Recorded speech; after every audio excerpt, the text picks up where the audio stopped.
Let's mic history को जानो।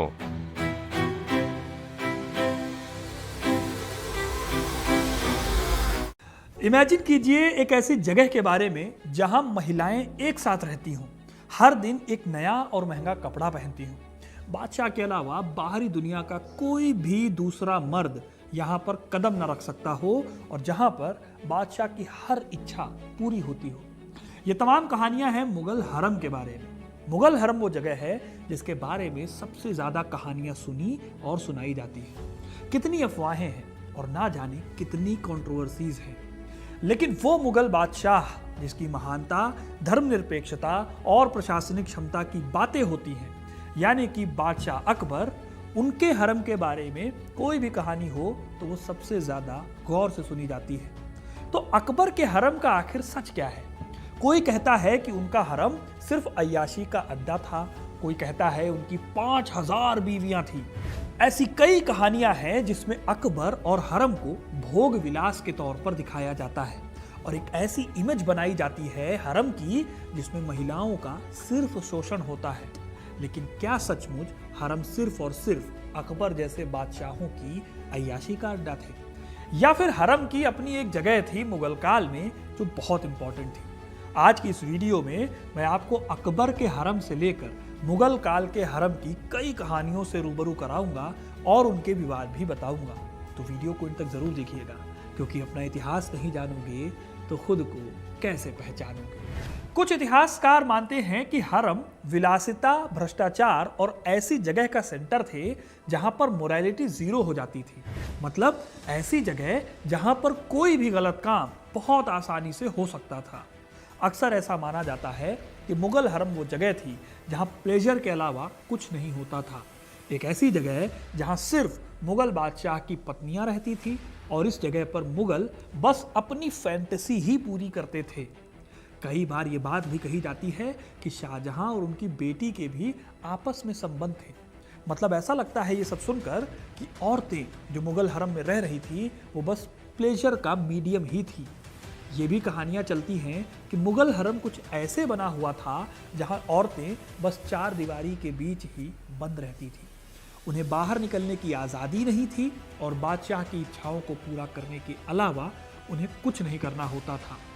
जैसे फादर मोंसरेट, जो कि एक यूरोपियन ट्रैवलर थे जो अकबर के दरबार में आए थे, वो लिखते हैं कि जलालुद्दीन अकबर की 300 बीवियां थी।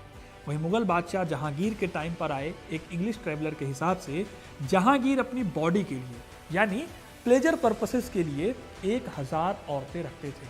ट्रेवेनियर और बर्नियर, जो कि 17वीं सेंचुरी के फ्रेंच और इटालियन ट्रैवलर्स थे, वो शाहजहां के टाइम में हिंदुस्तान आए थे। इन्होंने ये बताया है कि नूरजहां की मृत्यु के बाद शाहजहां और उनकी बड़ी बेटी जहांनारा के बीच में संबंध थे।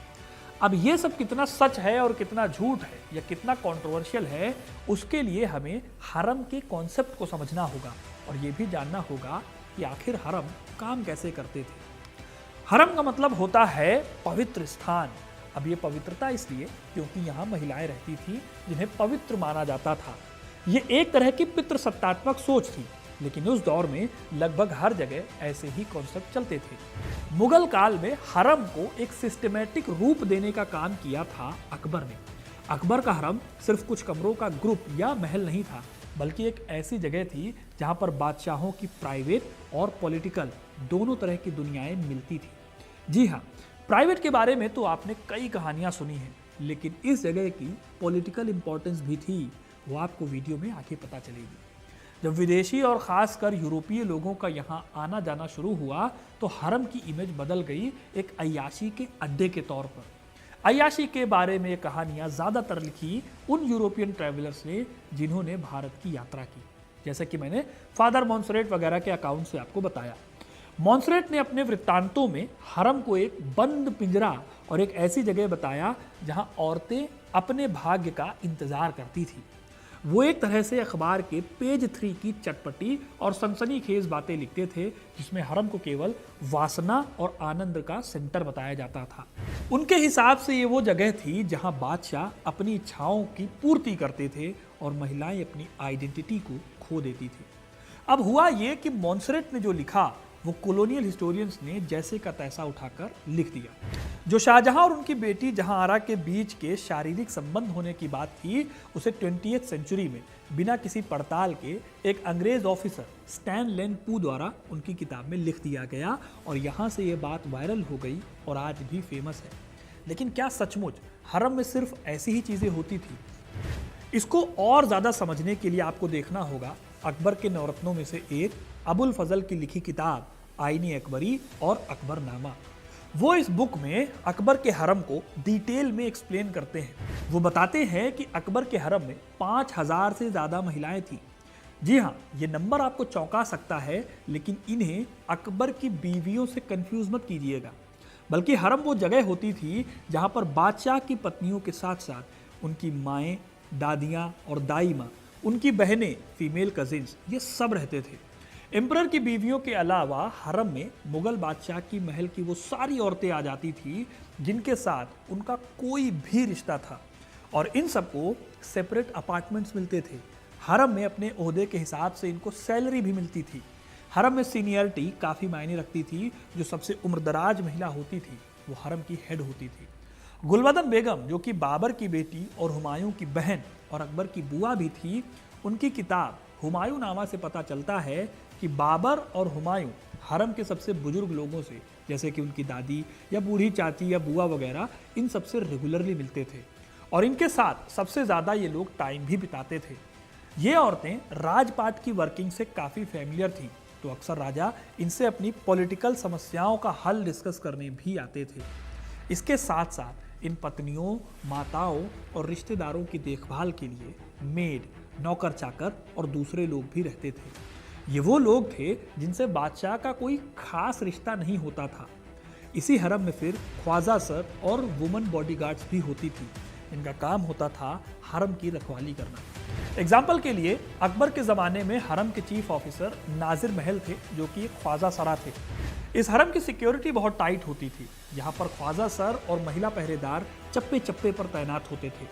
इनका काम होता था ये देखना कि बाहर से कोई भी शख्स अंदर ना आ पाए और ना ही अंदर की बात बाहर जा पाए। इतनी सीक्रेसी के चलते ही शायद हरम को लेकर कई कहानियां बनी। ये कहानियां आई कहां से, उसके बारे में भी आगे बात करेंगे। लेकिन फिलहाल सवाल उठता है कि ये हरम कब और कहां कहां मौजूद था। अकबर ने जब गद्दी संभाली तो उसके बाद उन्होंने करीब 50 साल तक रूल किया, 1556 से लेकर 1605 तक। इन 5 दशकों में हरम एक बहुत कॉम्प्लेक्स और डेवलप्ड स्ट्रक्चर बन गया। इस दौरान कई बार मुगल राजधानी बदली भी गई। फतेहपुर सीकरी, आगरा और लाहौर, इन सभी राजधानियों में एक तय और बेहद सेफ जगह होती थी जो महिलाओं के रहने के लिए बनाई जाती थी। फतेहपुर सीकरी में हरम के अवशेष आज भी देखे जा सकते हैं, जो इसकी भव्यता का सबूत देते हैं। कई इतिहासकार मानते हैं कि हरम मुगल एडमिनिस्ट्रेशन, डिप्लोमेसी और कल्चर का एक बहुत इंपॉर्टेंट हिस्सा था।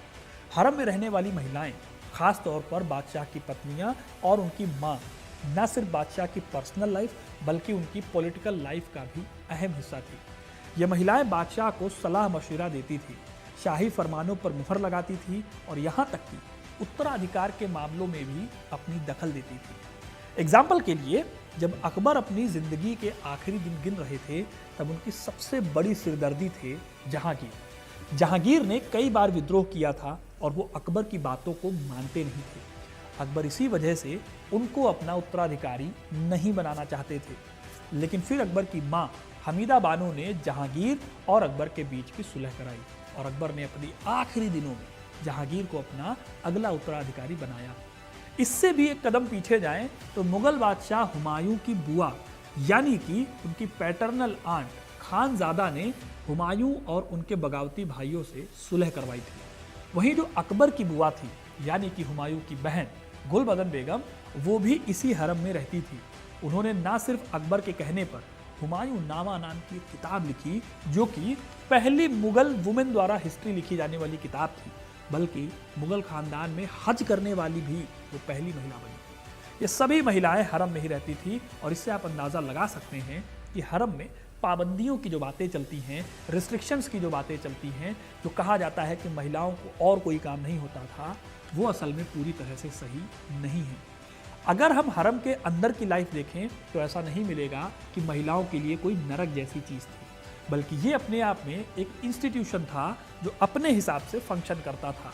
यहाँ महिलाएं अपनी पहचान और अपने अपने रोल अदा करती थी। एक इकोसिस्टम की तरह यहाँ का एडमिनिस्ट्रेशन भी था जो कि काफी कॉम्प्लेक्स था।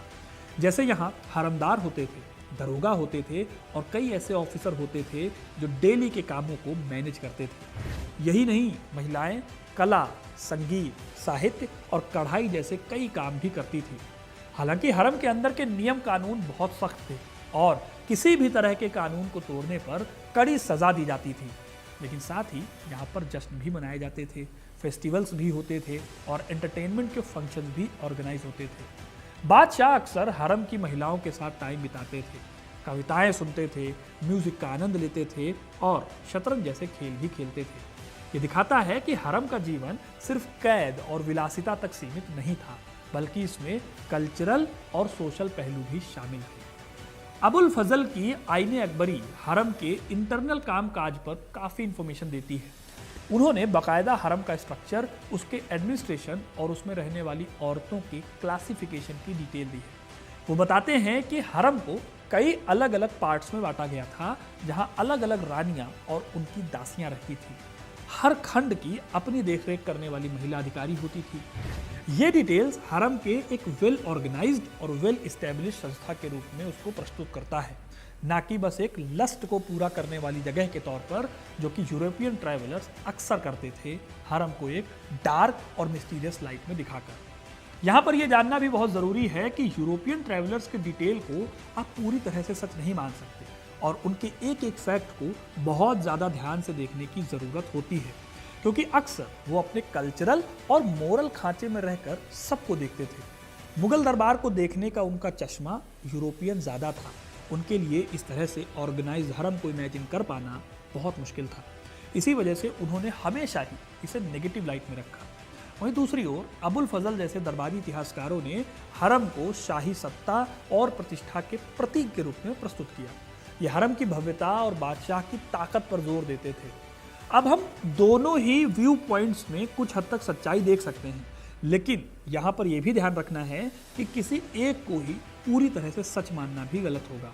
इन सबसे अलग अगर देखा जाए तो जहाँ हरम को विलासिता और भ्रष्टाचार का सेंटर मानने वाले लोग हैं, वहीं दूसरी तरफ इसे मुगल कल्चर और एडमिनिस्ट्रेशन का हिस्सा मानने वाले लोग भी मौजूद हैं।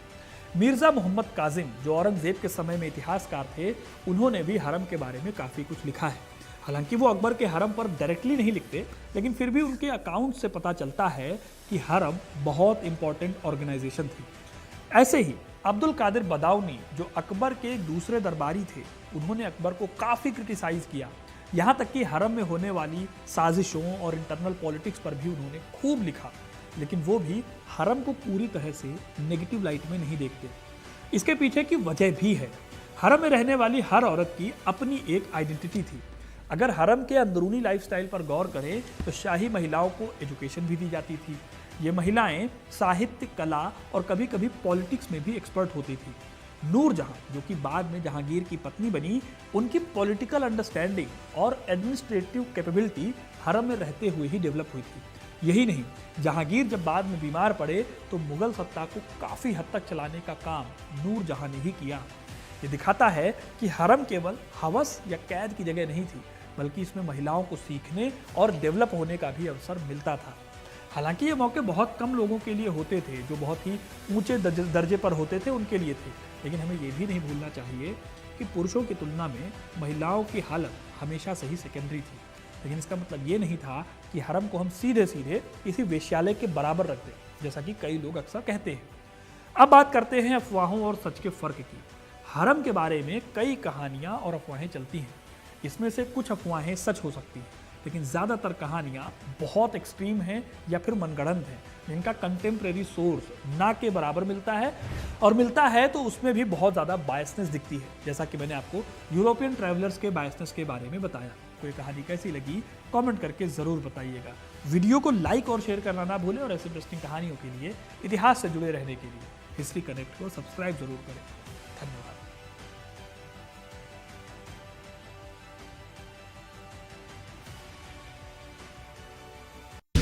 आप सुन रहे थे let's smile more than radio. Follow कीजिए हमें हमारे सोशल मीडिया प्लेटफॉर्म्स